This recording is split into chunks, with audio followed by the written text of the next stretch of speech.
Vamos a comenzar. El tema que vamos a tener hoy es el abordaje de las cardiopatías congénitas. Creo que es un tema muy importante que todos nos hemos tenido que enfrentar al menos una vez. Yo soy el doctor Carlos Alberto Gutiérrez Torpey y soy cardiólogo pediatra y ecocardiografista pediatra. No tengo ningún conflicto de interés para esta plática y antes pues tenemos que definir qué es una cardiopatía congénita. Las cardiopatías congénitas se conocen como la alteración de la estructura en el corazón o una alteración en la formación de sus grandes vasos. Existen algunas publicaciones que intentan dividirlas en tipos de cardiopatías, tipos de enfermedades del corazón, que pueden ser críticas, mayores o menores. Las críticas son aquellas para las cuales de hecho está diseñado el tamiz cardíaco. Son 7 cardiopatías congénitas que conocemos como críticas, que más adelante vamos a ver, y son aquellas que requieren tratamiento, cirugía o cateterismo en los primeros 30 días de vida. Las mayores van a ser aquellas que van a requerir un tratamiento, ya sea cirugía o cateterismo, en el primer año de vida, y las menores las intentan definir como aquellas que no van a requerir, o tal vez se pueden vigilar y no requieren tratamiento o cirugía. ¿Cómo está el panorama en México y en el mundo? Actualmente en México, las cardiopatías congénitas son la segunda causa de mortalidad infantil en los pacientes que son menores de 1 año, y también son la segunda causa de mortalidad infantil en los pacientes que se encuentran de 1 a 14 años, desplazando inclusive al cáncer infantil. Entonces es un tema muy importante. Imaginemos que en esta gráfica vamos a tener aquí, para conocer la incidencia de los recién nacidos con una enfermedad del corazón. Imaginemos que aquí tenemos 1000 niños que acaban de nacer. Entonces, ya que los tenemos aquí, la incidencia de las cardiopatías congénitas será de 8 a 10 niños por cada 1000 recién nacidos vivos. Y de esos 8 a 10, se dice que al menos 1 a 3, van a tener algún tipo de cardiopatía congénita crítica, es decir, que requerirán un apoyo en el primer mes de vida, cirugía o cateterismo. Las estadísticas en México sabemos que siempre son muy difíciles de llevar, pero estas estadísticas que les acabo de mencionar son pues cómo se comporta la población mundial. Supongamos que México se comporta como todo el mundo. Entonces, hasta el 2018 teníamos, al menos registrado por el INEGI, que cada año nacen 2.162.535 niños en México. Son muchísimos. Y en el mundo, la población que nace, o los nacimientos anuales, son de 130 millones. Suponiendo que México se comporta con esta incidencia global de 8 a 10 pacientes cardiópatas por cada 1000 recién nacidos vivos, vamos a saber que anualmente, o podemos intuir que en México vamos a tener de 18,000 a 21,000 niños cardiópatas cada año. Son muchísimos niños. Y la pregunta que les hago yo a ustedes es que si realmente creen que tenemos juntando, no sé, en un mundo ideal, al Instituto Nacional de Pediatría, al Instituto Nacional de Cardiología, el Centro Médico Nacional 20 de noviembre y todos los lugares que tienen la capacidad de operar corazones, si realmente creen que llegamos a operar o tratar 18,000 o 21,000 niños al año. Entonces, la verdad es que cada año muchos niños se van rezagando.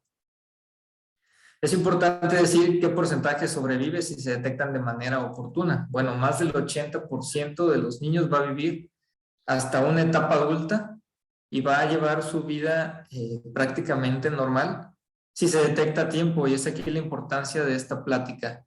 Inclusive, en el Instituto Nacional de Cardiología existía un diplomado de cardiopatías congénitas para los cardiólogos de adultos que ya se ha obligado a hacer, o se ha hecho una alta especialidad por la demanda que ha tenido actualmente, que ahora ellos ya están teniendo pacientes cardiópatas congénitos adultos, y es otra fisionomía, es otra fisiología, y son nuevos retos. Entonces ya se ha tenido que crear una nueva alta especialidad en cardiología sí, cardiopatías congénitas del adulto, porque tienen una alta supervivencia los pacientes que se operan del corazón. Quiero que imaginemos esta plática como si, como sucede habitualmente en todas las familias, ¿no? Desde el control prenatal, desde que nace, y cómo va enfrentando la familia las alteraciones de las cardiopatías congénitas, cómo se enfrentan ellos o cuál es el rumbo que tienen que enfrentar, y sobre todo las medidas que tiene que tomar el médico para orientar a los familiares y poder dar un manejo. Empezamos siempre con esto, ¿no? El embarazo. Desde 1980 existe lo que es el ecocardiograma fetal. El ecocardiograma fetal es un ultrasonido a la mamá embarazada que se realiza entre la semana 18 y la semana 21 de manera ideal, y se dirige estrictamente al corazón del bebé. No analiza exactamente todo lo que analiza el materno fetal, y podemos decir que es un estudio que se complementa junto con el estudio de los maternos fetales. En muchas bibliografías se dice que inclusive nada más sacando la vista de 4 cámaras podemos detectar el 50% de las cardiopatías congénitas. Entonces, aquí podemos ver una vista apical de un corazón sanito. Vemos cómo las dos cavidades están simétricas y se ve excelente, cómo tiene una buena definición la imagen de su corazón. Y tan solo con tener esta imagen podemos darnos cuenta que podemos detectar enfermedades. Por ejemplo, en este paciente, en el ecocardiograma fetal, pues a simple vista llama la atención que el lado derecho del corazón está más dilatado que el izquierdo, y eso da pistas. En esta otra imagen podemos ver cómo a nivel de las aurículas, que nos toca verlas en la parte de abajo del corazón, el septum interauricular está aneurismático y se pudiera comportar en la vida extrauterina como una comunicación interauricular. No lo sabemos, hay que darle seguimiento. O podemos detectar cardiopatías más complejas. Aquí vemos 2 vasos que salen de un mismo ventrículo, y es un ventrículo que tiene una sola válvula. Este es un canal AB con doble salida del ventrículo derecho. Entonces, el ecocardiograma fetal es algo muy importante que nos puede ayudar a detectar cardiopatías congénitas. La evidencia dice que en manos expertas es el cardiólogo fetal, se pueden detectar cerca del 85% de las cardiopatías congénitas de manera prenatal. Supongamos que nos toca orientar a una familia y van a tener un niño y te preguntan qué porcentaje o qué probabilidades tiene de tener un hijo enfermo del corazón. Entonces, hay que saber que existen factores de riesgo para tener un hijo con cardiopatía. Existen factores de riesgo maternos, factores de riesgo fetales o factores de riesgo familiares. Supongamos que estamos nuevamente en un mundo ideal donde en la consulta alcanzamos a referir a todas estas pacientes que tienen factores de riesgo a su tamizaje, por ejemplo, con el materno fetal. Entonces, en este mundo ideal donde van a tamizar a todas las pacientes que tienen factores de riesgo maternos, factores de riesgo fetales o factores de riesgo familiares, la gran mayoría de los pacientes que tienen una cardiopatía congénita, la gran mayoría de las familias que tienen un hijo enfermo del corazón, son sin ningún antecedente de importancia. Entonces, si ustedes me preguntan qué paciente debe tener un ecocardiograma prenatal, qué mujer embarazada debe tener un ultrasonido por un materno fetal, pues todas, porque la gran mayoría de los pacientes no tienen factores de riesgo, son mutaciones de novo. Y los factores maternos principales, muy rápidamente: diabetes mellitus, que se asocia frecuentemente a transposición de grandes arterias; lupus eritematoso sistémico, que se asocia principalmente a bloqueos auriculoventriculares, medicamentos como el litio, como las benzodiazepinas, por ejemplo, el litio se asocia a Epstein, infecciones maternas como la rubiola, que se asocia a persistencia del conducto arterioso, actualmente está muy de moda la reproducción asistida, factores de riesgo fetales, todos los del feto, si tiene taquicardia, si tiene bradicardia, si tiene un ritmo irregular, si tiene alguna alteración cromosómica, un paciente con Edwards, un paciente con Turner, un paciente con síndrome de Down. Las cromosomopatías se asocian muchísimo a cardiopatías o factores de riesgo familiares. Un familiar de primer grado afectado te puede dar hasta un 10% de probabilidad de tener un hijo cardiopata. Supongamos que no hicimos el ecocardiograma fetal, que nació y que es habitualmente lo que nos enfrentamos, y el niño ya está aquí, ¿no? Entonces, si dijimos que el 85% de las cardiopatías congénitas se pueden detectar por un experto en el ecocardiograma fetal, quiere decir que tenemos un punto ciego o que 15% se nos están escapando. Entonces, ese 15% lo pudiera llegar a ver el tamiz por oximetría de pulso, el tamiz neonatal de cardiopatías congénitas. Este tamiz se basa principalmente en algo muy sencillo. Quiere decir, o este tamizaje tiene de fundamento que si yo saturo al menos, por ejemplo, imaginemos 95% en la mano derecha, en cualquier extremidad, pues yo tengo que saturar lo mismo, 95%. Entonces, encontrar diferencias en las saturaciones de oxigenación en la mano derecha y en cualquier otra extremidad en los recién nacidos puede indicar lo que es sospechas para una cardiopatía congénita, pero ojo, el tamiz por oximetría de pulso, si alguien lo hace, tiene que saber que no detecta todas las cardiopatías. Después te van a regresar los papás de que está enfermo del corazón y por qué. Si se le hizo un tamiz, ¿cómo es posible que ahora esté enfermo del corazón? Pues es que hay que explicarles que el tamiz no es para todas las cardiopatías congénitas. Está diseñado para las cardiopatías congénitas críticas, aquellas que requieren una intervención, cateterismo, cirugía, en el periodo del recién nacido, 30 días de vida. Se hace generalmente con estos oxímetros que están aprobados por la FDA. El más común es el de arriba. Vale la pena que tengamos otra charla acerca del tamiz neonatal cardíaco, porque también hay algo que hace esta maquinita que se llama índice de perfusión y ayuda a detectar lo que son cardiopatías congénitas pero obstructivas del lado izquierdo, principalmente pues coartación de la aorta. Y la máquina ya tiene integrado el algoritmo, es nada más hacerla de técnicos. Esta máquina ya tiene el algoritmo de la Academia Americana de Pediatría para el tamizaje de cardiopatías congénitas críticas, y cuando terminas de tomarlo, pues ya te dice si cumple o no los protocolos, te lo pone de pechito. Miren aquí, por ejemplo, el que tiene criterios de protocolo cumplidos tiene saturación en mano derecha en 95.8, en el pie tiene 98.8, no hay una diferencia mayor de 3%, y por lo tanto es un tamiz aprobado.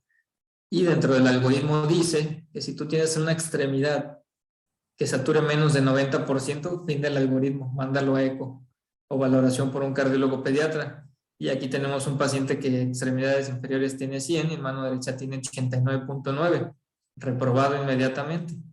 Y se pudieran detectar así cardiopatías congénitas. Quiero dejarles como un mensaje muy claro que las cardiopatías congénitas críticas para las cuales está diseñada el tamiz neonatal cardíaco son estas: el síndrome de ventrículo izquierdo hipoplásico, la atresia pulmonar, la atresia tricuspidia, la tetralogía de Fallot, la conexión anómala total de venas pulmonares, la transposición de grandes arterias y el tronco arterioso común. ¿Qué tienen en común? Pues todas son cianógenas, todas van a producir cianosis, todas tienen un cortocircuito de derecha a izquierda. Ok, es México.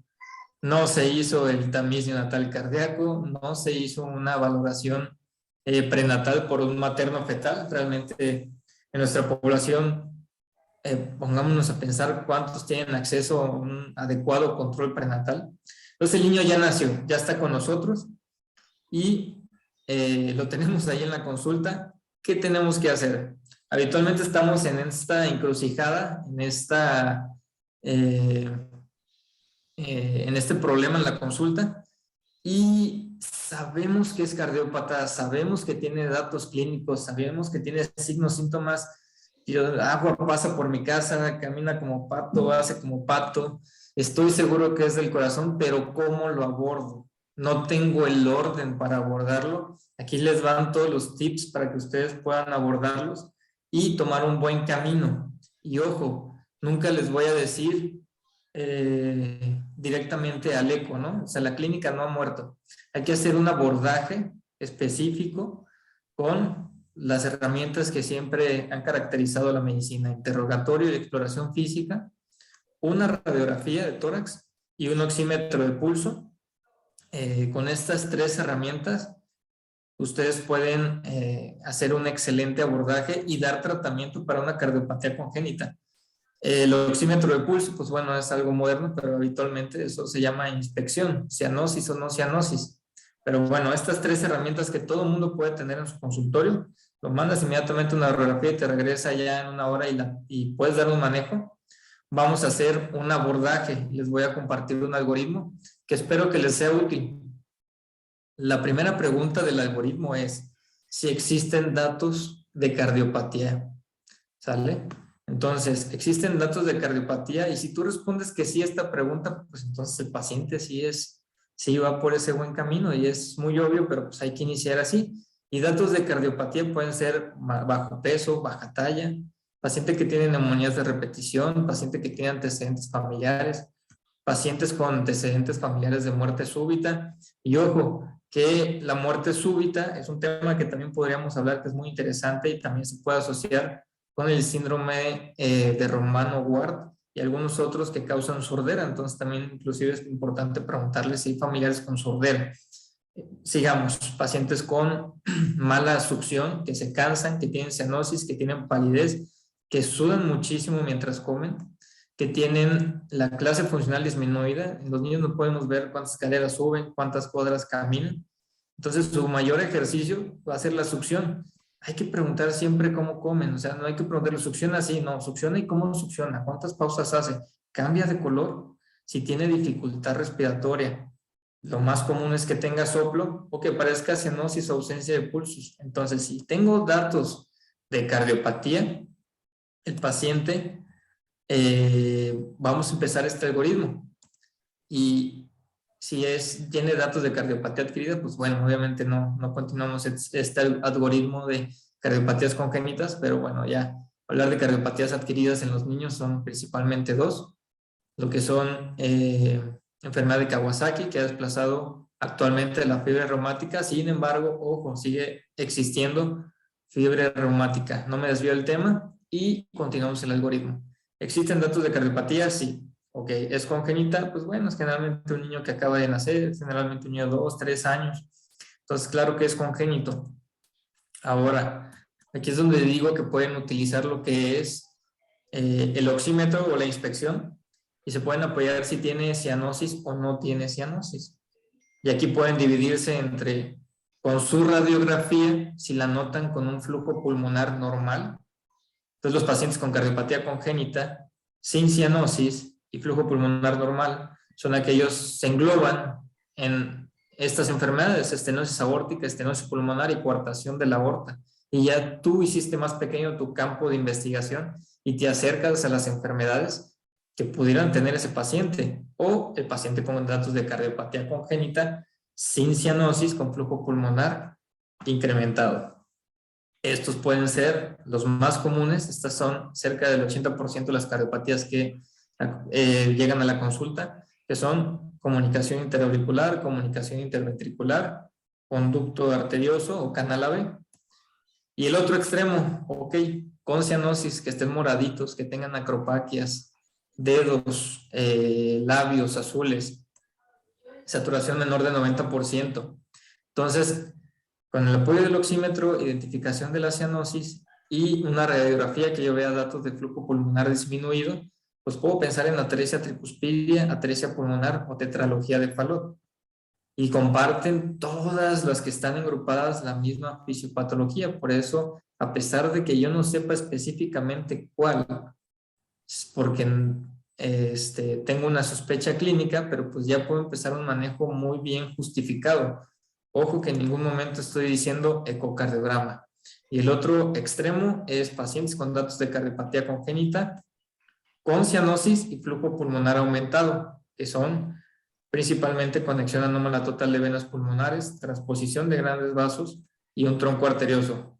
Ojo, aquí no están todas las cardiopatías que existen, pero están las más frecuentes. Hay que pensar pensando lo más común. Entonces, vamos a tratar de hacer un ejercicio con este algoritmo para que quede más fácil. Y así es como, desde mi punto de vista, debemos de empezar a entrenarnos para detectar las cardiopatías congénitas. Una vez que nosotros ubiquemos el grupo al cual pertenece, pues podemos empezar a identificar la fisiopatología de los pacientes. Si gustan participar, bienvenidos. Les voy a hacer unas preguntas. Todo está muy sencillo y yo les voy a ir ayudando. El caso número 1, les llega un paciente, satura 95%, con cianosis o sin cianosis. Entonces, este paciente no va a tener cianosis, va a ser una cardiopatía cianógena. Recuerden que ya preguntamos antes si tiene datos de cardiopatía congénita y contestamos que sí. Les llega esta radiografía. ¿Cómo la ven ustedes? ¿Qué les parece? Hipoflujo, hiperflujo, flujo pulmonar normal. Entonces, esta radiografía pertenece a un paciente con un flujo pulmonar normal. De hecho, vean la aorta cómo está dilatada, justo donde hace el arco aórtico. Está dilatada la aorta, es un paciente que tiene una coartación de la aorta. Entonces, tengo un paciente con datos de cardiopatía congénita que no tiene cianosis y una radiografía con flujo pulmonar normal. Entonces, ¿cuáles pueden ser mis opciones diagnósticas?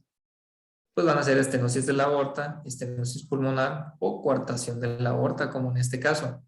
¿Y qué comparten todas estas enfermedades o este grupo que son cardiopatías congénitas acianógenas de flujo pulmonar normal? Inclusive yo puedo pedir una nota o solicitar el ecocardiograma diciendo esto, paciente con tales datos clínicos de paciente con soplo y radiografía con flujo pulmonar normal, saturando tanto, ¿sí? Sin cianosis, con sospecha de cardiopatía congénita acianógena de flujo pulmonar normal.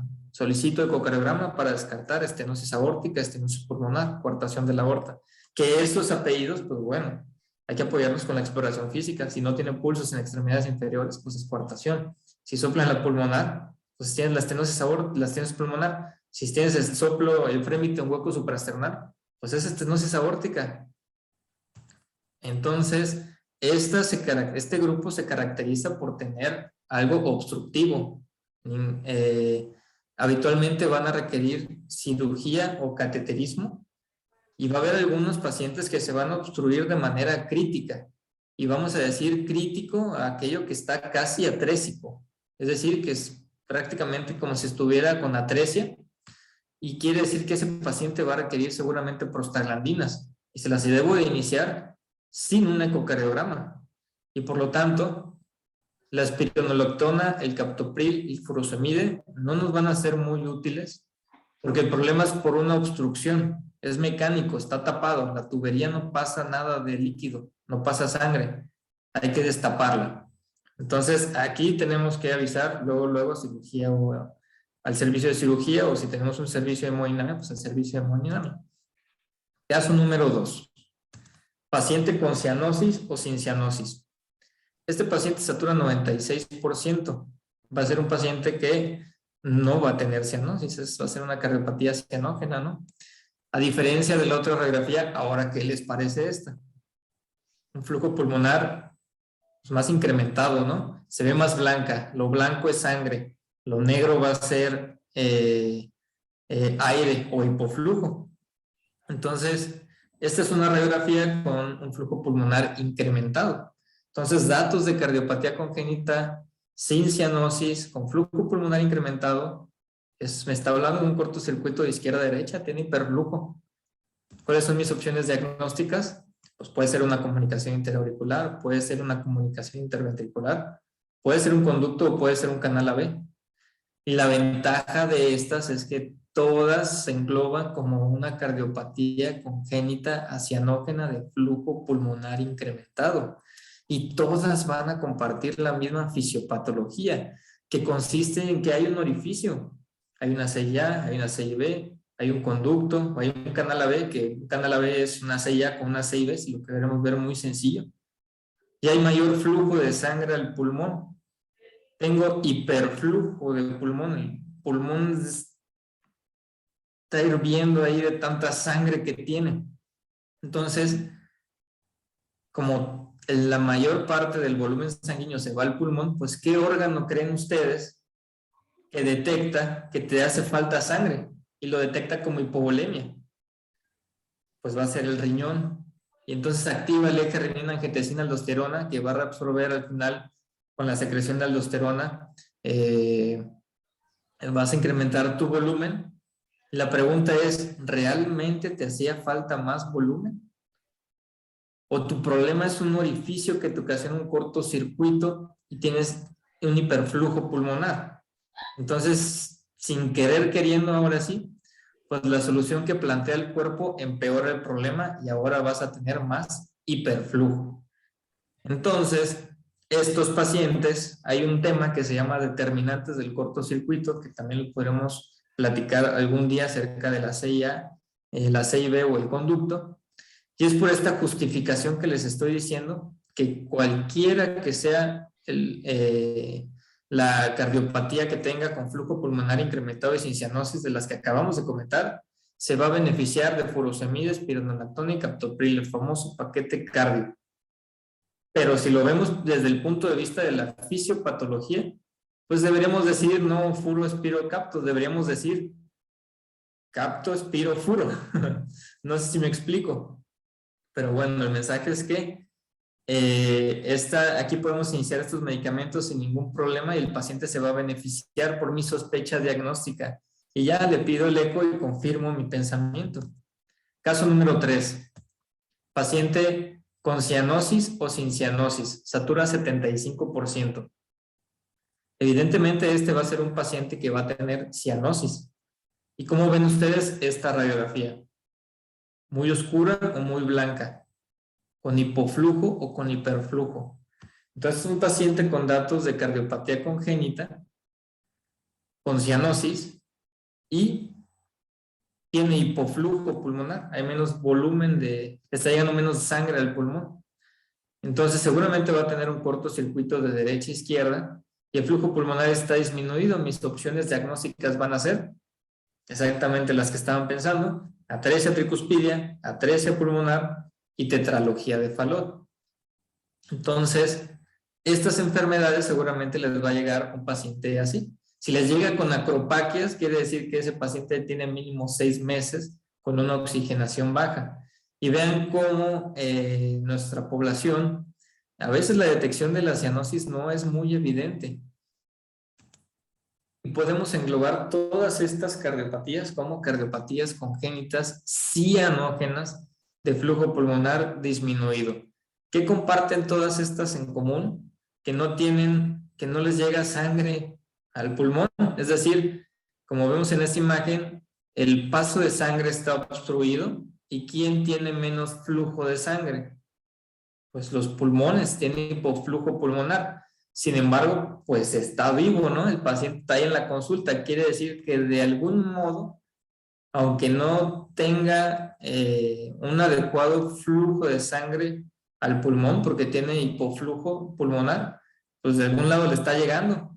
Entonces, generalmente son pacientes que tienen una cardiopatía congénita cianógena de flujo pulmonar disminuido dependiente de conducto arterioso, o algunos pueden desarrollar algunas cosas que se llaman colaterales aortopulmonares. Entonces, todos estos pacientes, si de por sí el paciente no le llega sangre al pulmón, Si yo inicio diuréticos altos, voy a depletar mi volumen y un hipoflujo pulmonar con menos volumen de sangre va a ser más hipoflujo pulmonar. El paciente va a empeorar. Entonces, no diuréticos. Voy a tratar de tener balances positivos o al menos neutros. Debo de prevenir causas que me depleten el volumen, como cuáles, causas normales de deshidratación. Estos niños se pueden poner mal con vómitos o con diarrea y se van a poner graves y tal vez así van a debutar. Y entonces si yo detecto en base a lo que estamos platicando un paciente con datos de cardiopatía congénita cianógena de flujo pulmonar disminuido, pues puedo iniciar a poner de manera empírica lo que son prostaglandinas sin tener un ecocardiograma, y si estamos en un servicio que tenga una sala de cateterismo, pues podemos proponerlo para la colocación de un stent en el conducto arterioso. Estos pacientes pueden tener, idealmente que tengan mucho confort, y el uso de propranolol lo vamos a reservar principalmente a la tetralogía de Fallot para algo que se llama crisis de hipoxia. Y ese es otro tema muy interesante, pero bueno, aparte. Y el último caso, para empezar a cerrar la plática, vamos a tener un paciente. ¿Cómo pensarían que llega este paciente ustedes a su consulta? ¿Con cianosis o sin cianosis? Satura 80%. Exactamente. Es un paciente que va a tener cianosis muy probablemente. Y les llega con esta radiografía. ¿Qué tal? ¿Más blanca o más negra? Entonces, esta es una radiografía de hiperflujo pulmonar. Entonces, un paciente con datos de cardiopatía congénita, porque eso lo contestamos antes, sí tenía datos de cardiopatía congénita, y tiene cianosis, cardiopatía congénita cianógena, y en este caso, pues flujo pulmonar incrementado. Quiere decir que mis opciones diagnósticas, ¿cuáles son? En este caso en específico, inclusive les pongo de soplo, que tiene forma de huevito el corazón. Entonces, este es el caso de una transposición de grandes arterias, y las causas más comunes de una cardiopatía congénita cianógena con hiperflujo pulmonar va a ser la conexión anómala total de venas pulmonares, la transposición de grandes vasos o el tronco arterioso. Y podemos decir entonces que se trata de una cardiopatía congénita cianógena de flujo pulmonar incrementado. Ojo, yo todavía no sé cuál se trata específicamente, pero ya sé por los hallazgos que estoy teniendo, por lo que acabamos de decir, que se va a beneficiar de captopril, espironolactona y furosemide, que muy probablemente va a requerir cirugía, y espero poderles transmitir unos datos importantes porque en este tipo de pacientes van a necesitar una adecuada mezcla de sangre a nivel de la comunicación intraauricular o donde tengan un cortocircuito, pero pues, generalmente este tipo de pacientes van a ser los candidatos a requerir una atrioseptostomía o procedimiento de Rashkin, que es romper el septum interauricular por medio de cateterismo. Ahorita les voy a enseñar un video para favorecer la mezcla de sangre. Ojo, por supuesto que eso no va a resolver la cardiopatía, pero en un paciente grave lo va a estabilizar y lo vas a tener en 24 horas comiendo en su cama y va a poder entrar en mejores condiciones a su cirugía. Entonces aquí tengo solo dos observaciones que les quisiera compartir en este grupo de pacientes. ¿Qué paciente? Porque recuerden que no tenemos ahorita en esta plática que vamos llevando, que estamos imaginando, no hemos visto en ningún momento ecocardiograma, estamos viendo clínica. Entonces, ¿qué paciente se va a beneficiar o yo puedo pensar que requiere una atrioseptostomía? El paciente que requiere una atrioseptostomía generalmente va a ser aquel con todo lo que dijimos previamente, datos de cardiopatía, que es congénito, en este caso que es cianógeno y tiene flujo pulmonar incrementado, ok, sí, pero que tiene cianosis, que no mejora con oxígeno, que tiene dificultad respiratoria, y yo le noto la radiografía que tiene edema pulmonar o va hacia el edema pulmonar, y tiene gran hepatomegalia.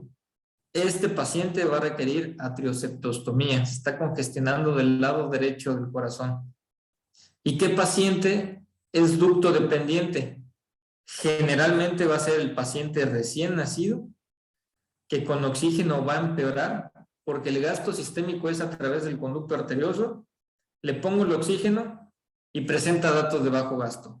Súbitamente deja de orinar, no tiene pulsos, el llenado capilar se retrasa, mi gasometría se dispara al lactato, quítale el oxígeno y ponle prostaglandinas. Entonces, les paso pues estos tips que creo que nos pueden servir a todos. Y hago un paréntesis, porque decimos que es muy fácil ver las radiografías ahorita que les estoy platicando, pero ¿realmente sabemos qué es un flujo pulmonar incrementado? ¿O qué es congestión venocapilar? ¿O es lo mismo? ¿Te lo han preguntado? Bueno, voy a tratar de hacer la diferencia de manera muy fácil. Rápidamente vamos a hablar de la anatomía del corazón a muy grandes rasgos. La sangre entonces llega de las venas pulmonares a la aurícula izquierda, de la aurícula izquierda pasa al ventrículo izquierdo a través de la válvula mitral y entonces se puede ir a la aorta, la sangre oxigenada. Por lo tanto, la sangre que regresa con menos cantidad de oxígeno, porque no me gusta decir sangre desoxigenada, toda la sangre está oxigenada. En este caso, la sangre llega con menos cantidad de oxígeno, pero tiene oxígeno, y llega a través de la vena cava superior y la vena cava inferior a la aurícula derecha y pasa a través de la válvula tricúspide al ventrículo derecho. Y entonces ya se va a la arteria pulmonar para llegar a los pulmones y comienza nuevamente este circuito. Con esta anatomía básica que todo el mundo debe de saber, les vuelvo a preguntar, ¿qué es flujo pulmonar incrementado y qué es congestión venocapilar? ¿O es lo mismo?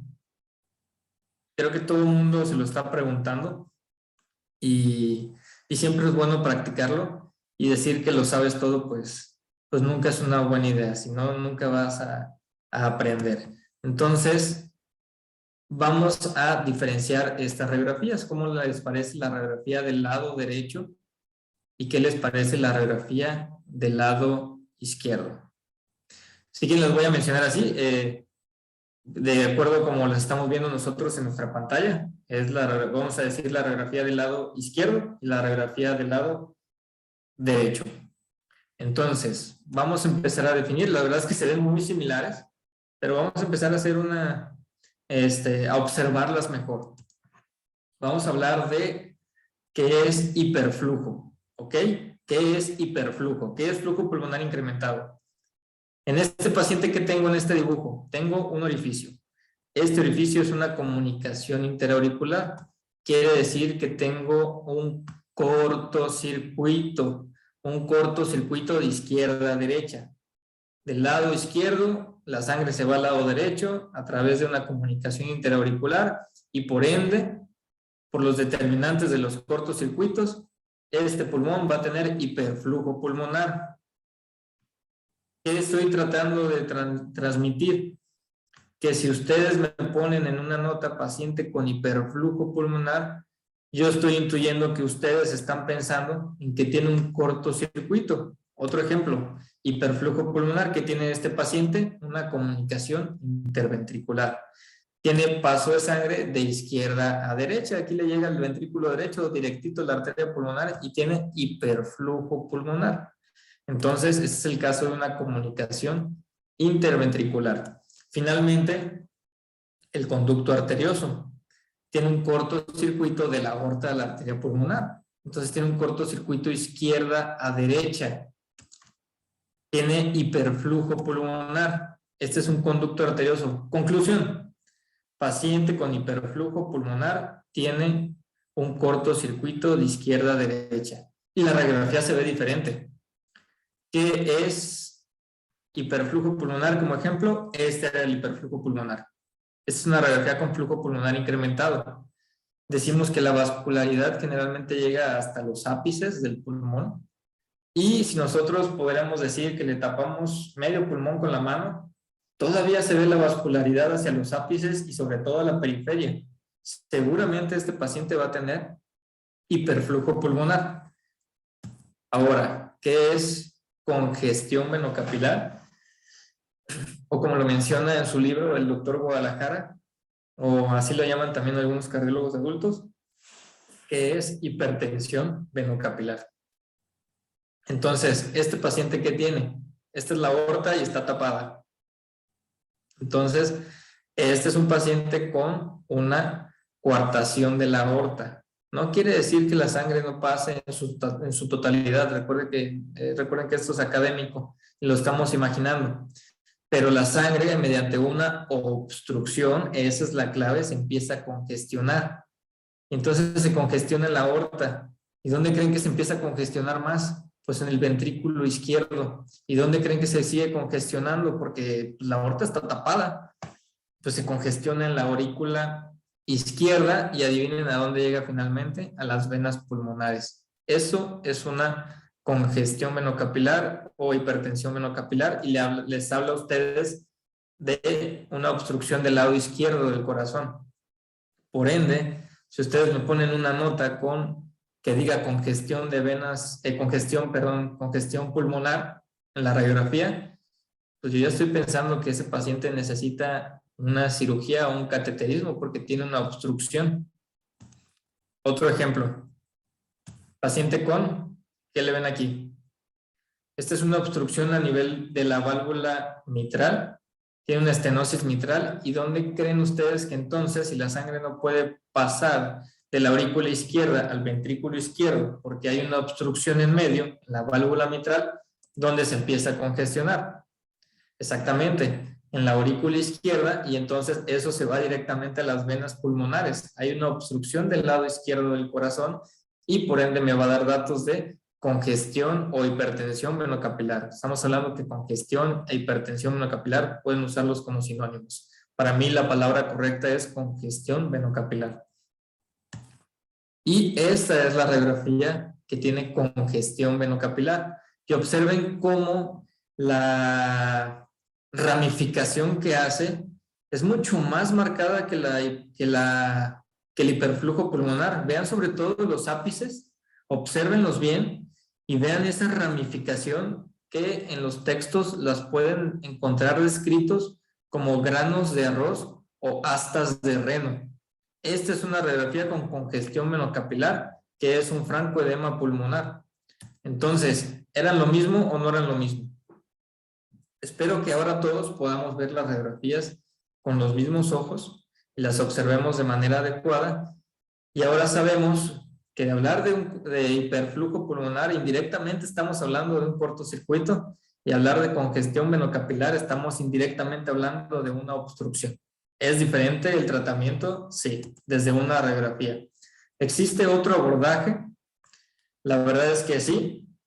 Les puse el que me gusta y el que uso. ¿Existe otro abordaje? Se los regalo. El que guste la plática se la puedo pasar sin ningún problema. Al final voy a poner mis datos y con gusto les paso todo.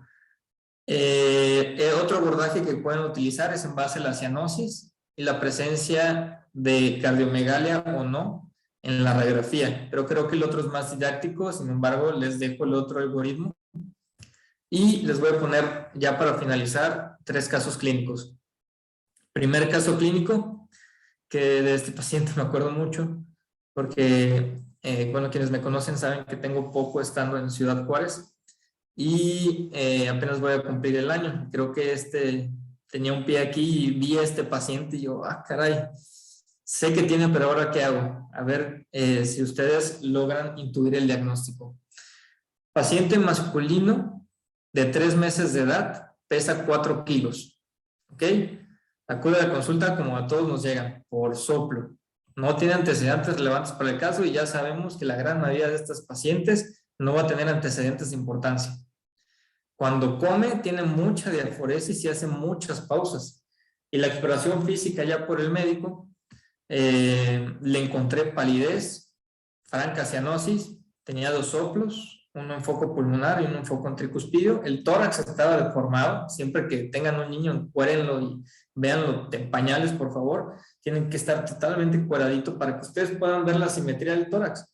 Entonces este niño tenía un incremento del diámetro anteroposterior del tórax y una hepatomegalia que le llegaba a la cresta ilíaca derecha. Al momento de ponerle el oxímetro, pues ya sabía que tenía cianosis y saturaba al 80%. Y me encuentro esta radiografía. ¿Qué les parece a ustedes? Hipoflujo, hiperflujo, flujo pulmonar normal. Entonces, esta radiografía es una radiografía con flujo pulmonar incrementado. Y si queremos observar un poco más, vemos cómo la aurícula derecha está más prominente y el ventrículo derecho también. Entonces, tiene crecimiento de la aurícula derecha, tiene crecimiento del ventrículo derecho, tiene hiperflujo pulmonar. Con esto yo ya sé que se trata de una cardiopatía congénita cianógena de flujo pulmonar incrementado. Les voy a recordar las opciones diagnósticas que eran conexión anómala de venas pulmonares, que eran también transposición de grandes arterias o tronco arterioso, porque seguramente ahorita se estaban pensando. Entonces, todo abordaje debe ir completo con su electrocardiograma. Y me llama la atención esto. Miren D1. D1 está totalmente negativo. Y vean nada más estas flechitas. Siempre que vean ustedes una P, la P, así, muy grandes rasgos, para que sea sencillo para ustedes, una P no debe ser más alta de 3 cuadritos a lo alto, y una P no debe ser a lo ancho, si lo queremos ver así, más larga de 3 cuadritos. Si tiene 3 cuadritos para arriba y es más alta como esta, tiene crecimiento de la aurícula derecha. Y si tiene 3 cuadritos hacia los lados, es crecimiento de la aurícula izquierda. Y si tiene ambas hacia lo alto y hacia lo largo, pues es crecimiento vía auricular.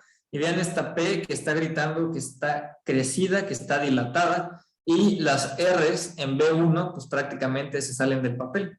Entonces tiene crecimiento de la aurícula derecha, del ventrículo derecho, y tiene el eje de QRS desviado a la derecha. Entonces, pues le tomamos un ecocardiograma y observamos este video donde tiene la aurícula derecha muy dilatada. Ese flujo azul corresponde a insuficiencia de la válvula tricúspide, y vean el tamaño que tiene el ventrículo derecho, que ustedes lo ven a su lado izquierdo de la pantalla. Prácticamente las cavidades izquierdas del corazón son las chiquitas, las que ni se ven. Este paciente corresponde a un paciente que tiene una conexión anómala de venas pulmonares variedad supracardíaca, que es lo que estamos viendo en este preciso momento. Lo rojo donde empieza hasta abajo son las venas pulmonares. Y vean cómo hace un arco donde suben a través de una vena vertical, que es lo rojo, y hay una transición, ¿no? Una transición entre rojo y azul. Bueno, esa es la vena innominada. Entonces, vena vertical, vena innominada, y lo azul donde desemboca esta sangre es la vena cava superior para caer en la aurícula derecha. Esta es la conexión más anómala de venas pulmonares más común, que es la variedad supracardíaca. Y ese no es el problema. El problema es que recuerden que el hígado le llegaba hasta la cresta ilíaca y tenía mucha dificultad respiratoria y saturaba al 80%. Me estaba gritando clínicamente que necesitaba una trioceptostomía. Y lo que vemos aquí, vean como la aurícula grande, que es la que vemos de mayor tamaño, es la aurícula derecha, y desplaza el septum interauricular, que es lo que vemos en medio, hacia la izquierda porque está incrementado en volumen. Y si lo desplaza quiere decir que hay exceso de presión y de volumen. Entonces, este niño gritaba por que necesitaba una trioceptostomía o un rescue para poder llegar a su cirugía. Entonces, aquí ya están en el procedimiento de la trioceptostomía y tienen lo del catéter que ven ustedes en medio. Perdón, se detuvo aquí el clip. Lo voy a reproducir, pero tiene un catéter en medio. Este catéter en medio es la guía que pasa el hemodinamista para inflar un balón. Entra por el lado derecho y este balón lo va a inflar en el lado izquierdo. Recuerden que el fin de todo es abrir el septum interauricular para mejorar la mezcla de sangre, y el paciente va a seguir con su conexión anómala, pero ya no se va a morir a la brevedad y va a poder llegar a su cirugía en mejores condiciones. Esta es una enfermedad que en centros especializados con experiencia les va excelente y los pacientes pueden llegar a tener una vida prácticamente normal.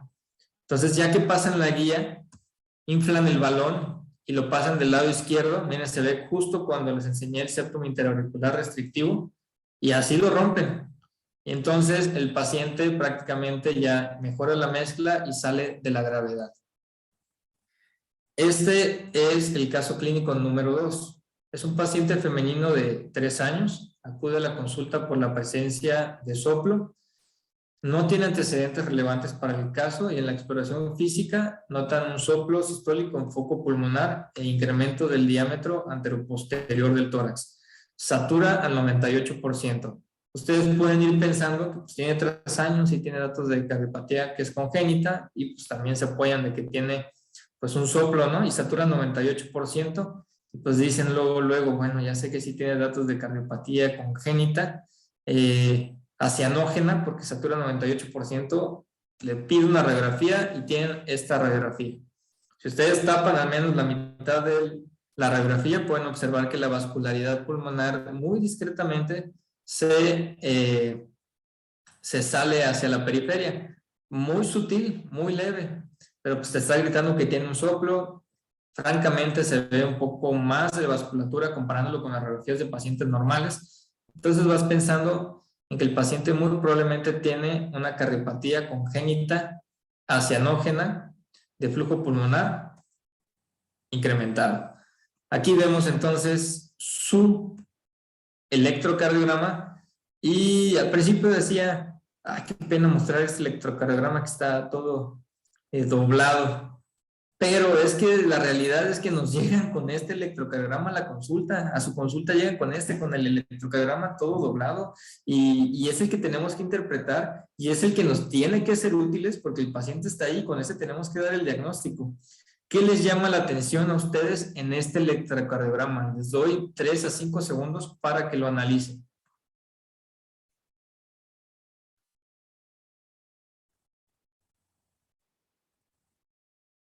Ok, primero, parece un electrocardiograma normal, sin embargo no se olviden de la clínica. Eso es lo más importante. Tiene un bloqueo incompleto de rama derecha y el eje está ligeramente desviado hacia la derecha. Vean cómo D1 predominantemente es negativo. Entonces, agua pasa por mi casa. Seguramente va a ser una comunicación interauricular. Entonces, ¿qué tipo de cardiopatía tenemos aquí? A, B, C o D. Cardiopatía congénita acianógena de flujo pulmonar incrementado. Acianógena de flujo pulmonar normal. B, de flujo pulmonar incrementado. C, cianógena de flujo pulmonar disminuido. O D, cianógena de flujo pulmonar incrementado. Entonces, vamos a tener un paciente con cardiopatía congénita acianógena de flujo pulmonar incrementado. Ya sabemos que el tratamiento es el mismo. Se va a tratar una CIA, una CIB, un conducto. En este caso es una CIA, pero ¿cuál sería el tratamiento de elección? Le pones un stent en el conducto, le indicas propranolol, le mandas bumetanida o le inicias furosemida, espironolactona, captopril de manera empírica. Entonces, en este paciente iniciamos furosemida, espironolactona y captopril de manera empírica. Y está totalmente perfecto. Entonces, ahora sí, ya que inicié el tratamiento, hice mi sospecha clínica, le mando el eco y voilà. Aquí tenemos un ecocardiograma donde tenemos una vista bicabal. La parte que vemos abajo es la vena cava inferior y vemos cómo va una línea hacia arriba, se interrumpe y luego sube hacia la parte superior de la pantalla. Eso corresponde a la vena cava superior. Es una imagen bicabal. Y la parte de en medio le falta el tabique interauricular. Ese es el diagnóstico de una comunicación interauricular y se los voy a poner mucho más fácil en esta imagen. Arriba tienen aurículas, abajo tenemos los ventrículos y vean cómo el septum interventricular está íntegro, pues arriba se debe de ver igualito y tiene ausencia totalmente del tabique interauricular. Este es diagnóstico de una comunicación interauricular. Esta niña, por cierto, ya se operó y le fue excelente. Último, y ya no los aburro con las cardiopatías congénitas. El caso clínico número 3. Recuerden que esto tal cual les llega hacia la consulta y espero que ahora tengan un mejor panorama para ustedes actuar de una forma más fácil con clínica, interrogatorio, radiografía y oxímetro. Y este caso es real. Y les va a llamar la atención porque pues así pasan las cosas. Paciente femenino de 3 años. De igual manera no tiene antecedentes relevantes para el caso. y le dio gripe. Y el resfriado común entonces no tenía una cianosis evidente, pero entonces va a la enfermería de su colegio, aquí no recuerdo qué colegio es, pero está aquí con nosotros, y le ponen a la enfermera el oxímetro y satura 85% y dicen, ah, caray, pues, ¿qué está pasando? Ya saben, ¿no? COVID, ¿no? Y la exploración física tiene un soplo sistólico en foco tricuspidio, le pones atención y ya tenía el incremento del diámetro del tórax anteroposterior y las uñas, principalmente en las extremidades. La verdad es que de las manos no tenía acropaquias, pero le ponías atención a los pies. Sin embargo, eso es lo malo, que era una paciente que no mostraba una adecuada cianosis. Por eso es mejor el uso del oxímetro, porque la inspección se te pueden pasar. Pero ya que le ponías atención en las uñas de las extremidades inferiores, tenía acropaquias. Tiene esta radiografía. ¿Cómo la notan ustedes? ¿Es una radiografía que se ve más blanca o que se ve más negra? Recuerden que tiene una paciente con datos de una cardiopatía congénita, en este caso cianógena, satura menos de 90%, y tiene esta radiografía muy similar a la anterior, y el pulmón se ve blanco, pues tiene hiperflujo pulmonar. ¿Cuáles entonces serían mis sospechas diagnósticas? Ahorita ya no les voy a soplar. Y le pedimos entonces el electrocardiograma. ¿Y qué les llama a ustedes la atención del electrocardiograma? Siempre volteen a ver el eje de QRS en D1. Miren, aquí les está gritando que está negativo. Todo lo demás realmente parece que está normal. En B3 y B4 les está poniendo otro, un bloqueo incompleto de rama derecha, y prácticamente es igualito a la comunicación interauricular, pero de satura. Entonces, ¿qué enfermedad tiene flujo pulmonar incrementado con cianosis que se comporta igualito a una comunicación interauricular? Esa es la pregunta que vamos a resolver ahorita. Entonces, ustedes pueden formular que es una cardiopatía congénita de flujo pulmonar normal, acianógena, B, acianógena de flujo pulmonar incrementado, C, cianógena de flujo pulmonar disminuido, o D, cianógena de flujo pulmonar incrementado. ¿Por cuál le apuestan? Entonces, cianógena de flujo pulmonar incrementado. Mis posibilidades diagnósticas son conexión anómala total de venas pulmonares, transposición de grandes arterias y un tronco arterioso. Lo que les comenté, que cardiopatía se comporta como una CIA con cianosis, es un tip para que recuerden a la conexión anómala total de venas pulmonares. ¿Qué tratamiento le harían ustedes? Le hacen una atrioseptostomía, el hígado estaba normal. Le inician bisoprolol, le dan captopril o inician furosemide con espironolactona. Entonces, esta paciente es una paciente que necesita una corrección quirúrgica, pero por el momento se puede beneficiar de furosemide con espironolactona. Tiene 3 años. Se ve que tiene una buena sella. No era un paciente de 3 meses como el otro, que sí necesitaba un Rashkin. Hay diferencias entre los pacientes. Le hacemos el ecocardiograma y este paciente tiene, de hecho, el ecocardiograma inicial se lo había hecho la doctora Oli, la cual si está aquí le mando un saludo. Ella ya lo mandó con diagnóstico y tenía una conexión anómala de venas pulmonares, donde unas venitas pulmonares se insertaban a la vena cava superior. Aquí ya nada más hicimos el ultrasonido de manera institucional para tenerlo en su expediente. Y pues esta paciente se mandó a Ciudad de México, se refirió y está próxima a operarse. Finalmente quiero cerrar esta plática demostrando que existen ejemplos de pacientes con cardiopatías congénitas que, ay, válgame Dios, puse tetralogía, no está bien, tetralogía, pero lo escribí bien, disculpen, pensé que tenía falta de ortografía. Entonces, que hay pacientes que llegan a la vida adulta y que pueden ser exitosos y que pueden tener una vida normal y que pueden tener familia, que pueden ir a trabajar. Pues señor, o este joven, Shaun White, es un campeón olímpico de invierno con medalla de oro en 2006, tiene tetralogía de Fallot.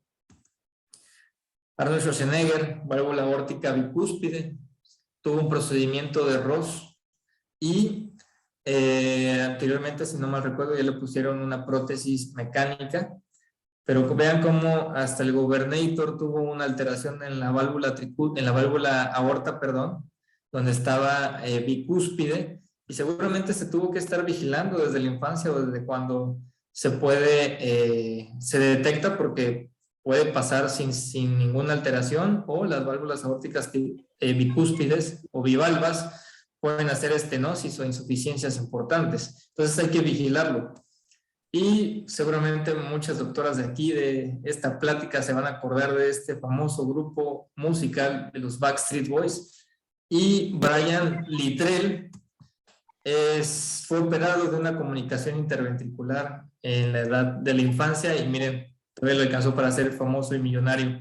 Entonces las cardiopatías congénitas tienen futuro, les va muy bien, pueden llegar a una vida adulta, y espero que ahora tengamos todos un panorama más fácil para enfrentarnos a este motivo de consulta diario con mayor facilidad en base a una exploración física, un interrogatorio, una radiografía, que sepamos diferenciar qué es hiperflujo y qué es congestión venocapilar, y apoyados del oxímetro podemos iniciar un manejo sin ecocardiograma. Ha sido un placer y esto es todo. Muchas gracias.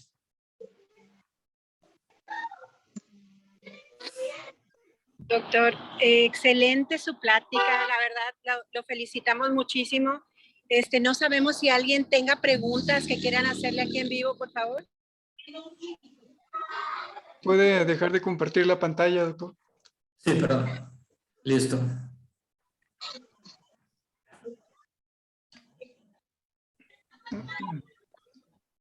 Yo creo que fue una plática con un panorama muy amplio, muy completo. Aprendimos a hacer un diagnóstico sindromático al menos. Y como estamos en un comité pequeño, pues puede levantar su mano para hacer las preguntas directas o las puede escribir. Y nosotros se las hacemos directamente a nuestro ponente.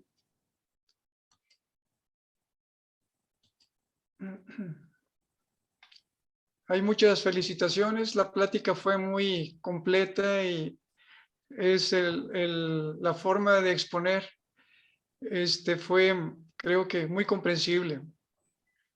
Yo veo una pregunta, doctor, que menciona a qué edad se debe hacer el tamiz neonatal cardíaco.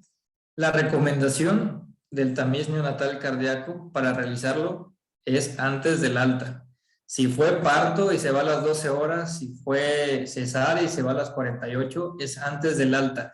Un tamiz se define como aquel estudio que va a detectar enfermedades en un paciente que yo creo que está sano. Entonces, si se va en 1 hora o si se va en 48 y se va de alta, yo creo que está sano.